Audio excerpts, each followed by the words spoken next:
All right, good morning. Welcome to another OG design vlog. I'm gonna bring you through the week, show you what we're working on, show you some of the things that we're getting into, update you hopefully about some cool fun things. One thing, Mike got a new car. So he's got a 991.1 GT3 RS. Pretty freaking sweet. I know he's been looking for one for a while, so excited to see that in the parking lot pretty often here. We talked about last time the design changes that we were going to be introducing, totally revamping our entire process and how we do things and how we go through the design process with you. Now we're implementing that, and it's a pain in the butt. It's a lot of, it's not much fun. It'll be great once we're kind of in the flow and doing it, used to it and all of that. But till then, it's a lot of learning curve and a lot of figuring it out and learning what to do. Okay, we've got like new clients coming in. We know how to assign those to, to me or to Scott to walk through the entire process. But what about all the people that we have now? What about all you guys that, are in the process already? How do we divvy those up? So we're just kind of going through some growing pains to deal with that. Bear with us as we're going through this. It's going to be a little bit of a, not a roller coaster, but it'll just be a little bit difficult on our side, just managing those changes and making sure that we're staying on top of things and all that. I mean, we will be on top of things even better than we have been in the past. It's just going to be maybe a little more difficult on our side. Rather than having specific people doing specific tasks, it's going to work out a lot better to have a designer or a combo, like a designer consultant kind of person that handles the client all the way through the process and being the one source of contact as you go through that process. So we're kind of learning how to do that now. So be on the lookout probably within the next couple months. I haven't really talked to Matt about this yet, but I'm gonna need to probably hire, I would say 1 to 2, new designers. And it's gonna need to be somebody that can be that kind of combo role of designing and communicating and being a sales guy, really being expert in the things that we have and the things that we sell here at Obsessed Garage, because that translates into being able to answer the questions properly. So the challenge is going to be translating all of that to Scott and Ed in a deeper sense than what they currently have, so that they can do the entire process all the way through. And once we get there, it's going to be freaking awesome. We're going to take over the world. There we go. If you guys have a custom top size that you want, just reach out to us. We can do anything. We can do any size, any kind of L shape, whatever you want. If it's not listed on the website, just reach out. design@obsessedgarage.com and we'll get you hooked up. So Ed was just asking me a question about Harley's design. We're going to be doing just a quick little design for them, but doing some custom wood tops. If there's a size that you guys need for custom wood tops, just reach out.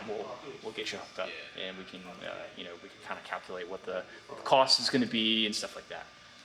So just let us know. All right, so Scott just sent me an update on a client. I need to check over the technical drawings, make sure that we've got everything in there that we need to. So I'm going to walk you through this a little bit. These technical drawings, and just make sure that everything looks good. This is the kind of the first page, so we got some of the client information up there on the other pages. But it's 2-car garage. We're doing a lift over here. We're doing like a work space with a corner set up over here, sink and all of that. I think a compressor is going to go over here. I don't see the compressor right now. Maybe that's to be determined. I can't remember. Got some locker cabinets over here with some tire storage, pressure washer setup.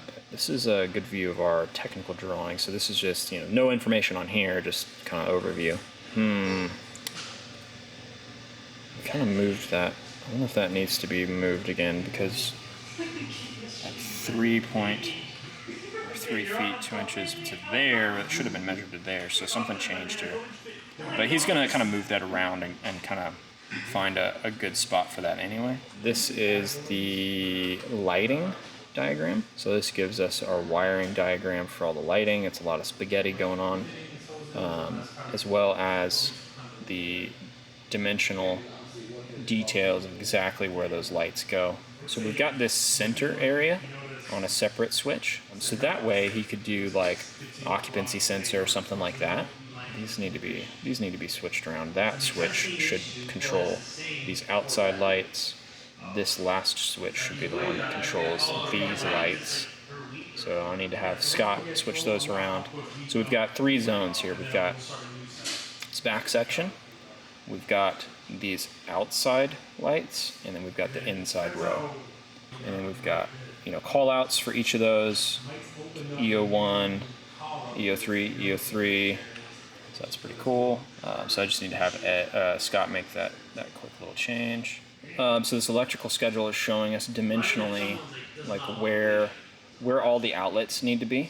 That looks aggressive there, so we might change that. I don't think we need 4 quadruplex outlets on that wall. And then we have all the heights listed on the schedule. This is all the fixture schedule, so this is like all the other stuff. So like the fans, the speakers, the lift, all the prevost and pressure washer stuff down there. Yeah, and then we got some elevation views on this page, this last page. So trying to give you all of the dimensional detail left to right and on the wall, like from a plan view perspective, and then also heights for outlets and stuff like that. And of course for the pressure washer, we're giving him all the information on that. So this is a good overview of some of the information you can expect to get from our technical drawings when you work with us in design.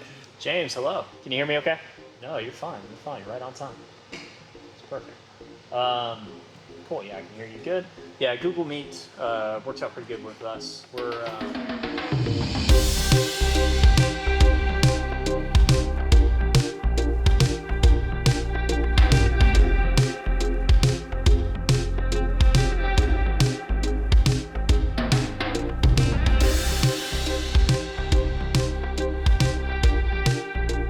morning. It is Friday now. Just continuing the design weekly vlog or whatever the heck you want to call this, and I'm going to be working on a lighting design for Chris. Kind of had to fast track this one a little bit. He's got a really cool garage that he's working on. He didn't think to reach out for help until like a week or 2 before the electrician needed to do all his stuff. So we have time to kind of get in before the electrician sets everything in stone, and then we can't make any changes, but it would have been nice to have a little bit more time, but that's all right. So that's what I'm gonna do this morning and really just try and knock out this lighting design. So let me show you what we got going on here. All right, so he's got a 3-car garage. I've got a lift in the middle, but that could be recessed. We're more worried about lighting right now because his electrician is coming. He's got these nice transom windows that are up high. And then he's got like this little workshop area that also opens up to the outside. He's got this big beam that comes through the middle, or kind of the front part of the garage, so we had to split up the lighting a little bit. Then he's got this really large section in the back that is going to be like cabinets and workshop and a woodworking area and stuff like that. Very similar to the design we did for Fred. I'm kind of seeing that we're doing this a little bit more often. We want to have good lighting for the work environment, but then like if it's a really cool space and it's big enough for it, like you want to be able to hang out. You don't want to have 5,000 Kelvin, really bright Cree linear lights for that type of environment. If you can do it, do 2 different lighting schemes. Adding all of those DMF can lights, I think we'll do some DRD4s so that way we can kind of angle them as needed. It's gonna create a really nice effect. So that way he could have the Cree linears really dim if he wanted to, and then have certain can lights on for a nice ambient feel. I talked to Chris about it, and he preferred this layout better than trying to line these recessed downlights up with the windows. These 3 don't really quite line up with the windows. These 2 actually line up pretty well, so that works. It just looked weird with all the other Cree linear lights. If we start lining things up with the windows, it just didn't match. And then, all right, what do you do with this section of lights? This row here of recessed down lights that kind of matches this row here. If we make these match up with the windows, and then make these match up with the windows, then it's like way offset from these Cree linear lights. So it was just really weird looking. So it worked out best going this way, and I like that Chris liked that decision. So this is looking at the back of the garage. Here's the front. I don't know what kind of cars exactly that Chris has. I know he's got some Porsches and stuff like that, but you can see this kind of front lane where you've got the kind of this walking path between the doors, because there's another door right behind me here. We've got this beam, and then we've got the space is designated by the Cree linear lights and the recessed down lights. So we got this nice beam linear section going all the way down, which you can't see it now because we ended up closing this off. So different from his architectural plans, they actually added a wall and a door here. But I did have it lined up with the other linear light that's in the other room.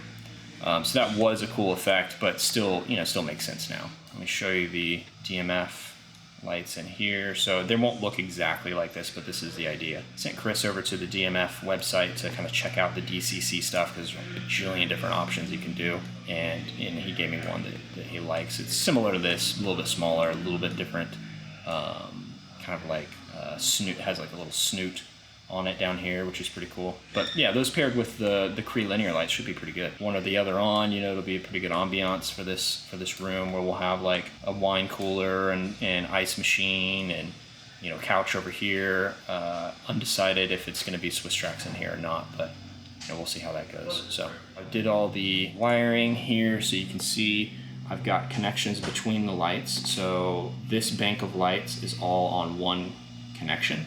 So these are all wired together. Because he's got a ceiling that he's not going to have any kind of attic access or anything like that, really needed to figure out where to put the POW packs. So all the POW packs are actually going to go in this electrical panel, one of those like plastic low voltage panels or something like that. So all the POW packs will go in here.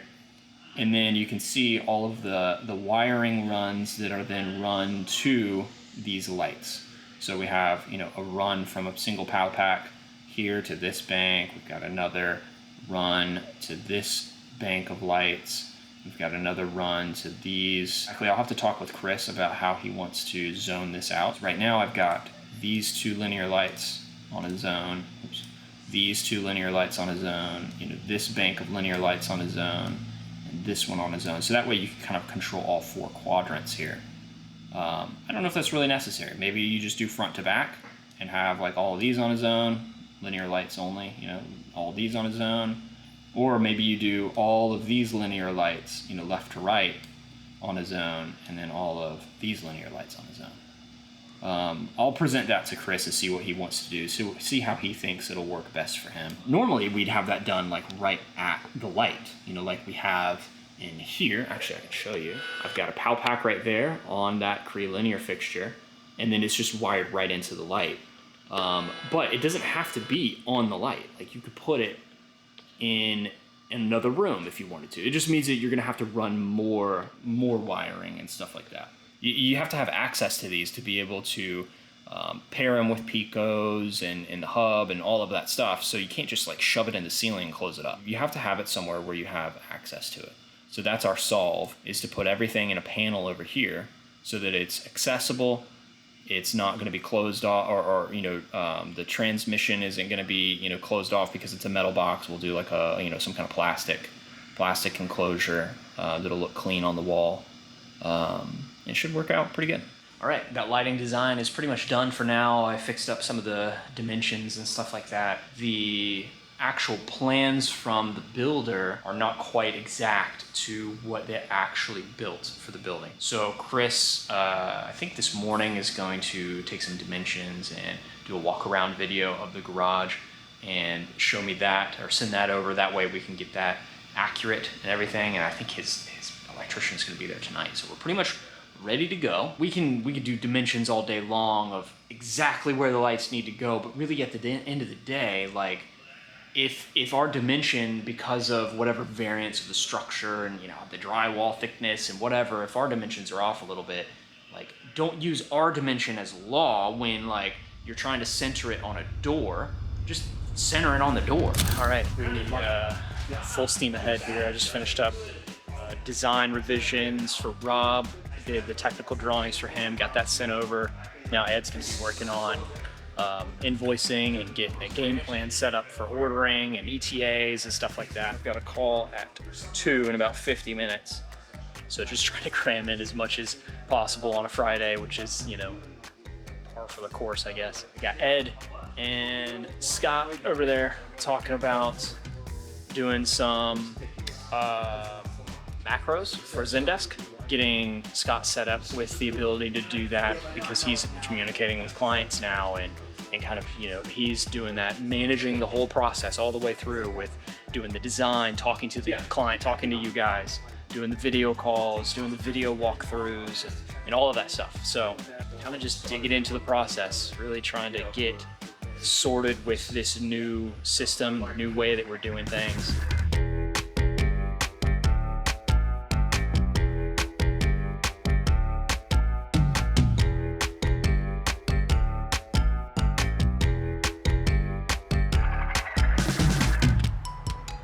All right guys, it's end of day, Friday, finishing up for the week. We started the week with a purple car, and now we've got another one. Look at that. This is probably one of my favorite cars. Never driven it. I don't know what it feels like, but I just like it.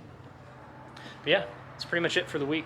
Gonna tidy up a couple things, get in the car, and head on home, and then we're not back in until Tuesday. We got a long weekend because of Labor Day, so that's pretty cool. Yeah, everybody's dealing with all the changes pretty well. You know, Scott and Ed and Donnie. Donnie's role hasn't really changed. He's still just kind of learning everything and killing it. Thank you guys for watching. That's pretty much it for me. So we'll catch you on another design weekly vlog, maybe in another couple weeks or something like that. Get you caught up to speed.